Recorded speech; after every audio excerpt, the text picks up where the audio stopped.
സാമൂഹിക സുരക്ഷാ ക്ഷേമ പെൻഷൻ ബാങ്ക് വഴി നൽകാൻ സംസ്ഥാന സർക്കാർ തീരുമാനിച്ചിട്ടുണ്ടെങ്കിലും തിടുക്കത്തിൽ മാറ്റമുണ്ടാകില്ല. എല്ലാ ഗുണഭോക്താക്കൾക്കും ബാങ്ക് അക്കൗണ്ട് എടുക്കാനുള്ള സമയം നൽകുന്നതിന്റെ ഭാഗമായി പദ്ധതി നടപ്പാക്കാൻ കാലതാമസമെടുക്കും.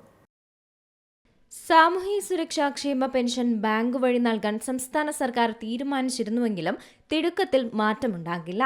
എല്ലാ ഗുണഭോക്താക്കൾക്കും ബാങ്ക് അക്കൗണ്ട് എടുക്കാനുള്ള സമയം നൽകുന്നതിന്റെ ഭാഗമായി പദ്ധതി നടപ്പിലാക്കാൻ കാലതാമസമെടുത്തേക്കും. എങ്കിലും ഏറെക്കാലം നിലവിലെ രീതി തുടരില്ല. സഹകരണ സ്ഥാപനങ്ങളുടെ ഏജന്റുമാർ മുഖേന ഗുണഭോക്താക്കൾക്ക് പെൻഷൻ കയ്യിലെത്തിക്കുകയാണ് നിലവിൽ ചെയ്യുന്നത്. ഇങ്ങനെ ചെയ്യുന്നതിൽ പല പാളിച്ചകളും ഉണ്ടെന്നാണ് സർക്കാർ മനസ്സിലാക്കുന്നത്. തുടർന്നാണ് കുറ്റമറ്റ രീതിയിൽ ബാങ്ക് വഴി പദ്ധതി നടപ്പിലാക്കാൻ തീരുമാനിച്ചത്. ഇത് പല ഗുണഭോക്താക്കളിലും ആശങ്ക പടർത്തിയിരിക്കെയാണ് പുതിയ വിവരം. ക്ഷേമ പെൻഷൻ വിതരണം ബാങ്ക് വഴി നൽകുന്ന രീതിയിലേക്ക് മാറ്റും. എന്നാൽ തിടുക്കത്തിൽ മാറ്റില്ല. എല്ലാവർക്കും ബാങ്ക് അക്കൗണ്ട് തയ്യാറായി എന്ന് ഉറപ്പാക്കുന്നതിന് സമയവും അനുവദിക്കും.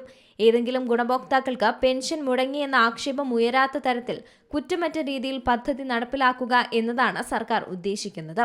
കിടപ്പ് രോഗികൾ ഉൾപ്പെടെ അവശരായവർക്ക് നേരിട്ട് പണം കയ്യിലെത്തിക്കുന്നത് തുടരും. ഈ മാസം ഓണാഘോഷത്തിന് ഒരുങ്ങവേ ലഭിക്കുന്ന ക്ഷേമ പെൻഷൻ കയ്യിൽ തന്നെയാകും കിട്ടുന്നത്. പുതിയ മാറ്റം തിടുക്കത്തിൽ നടപ്പിലാക്കില്ല എന്നാണ് നിയമവകുപ്പിൽ നിന്നുള്ള വിവരം.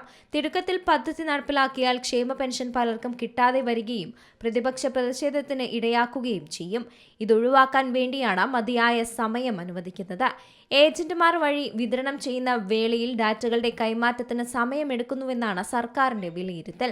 വിതരണം ചെയ്യാത്ത പെൻഷന്റെ കണക്കുകൾ സർക്കാരിന് ലഭ്യമാക്കാൻ സമയമെടുക്കുന്നുണ്ട്.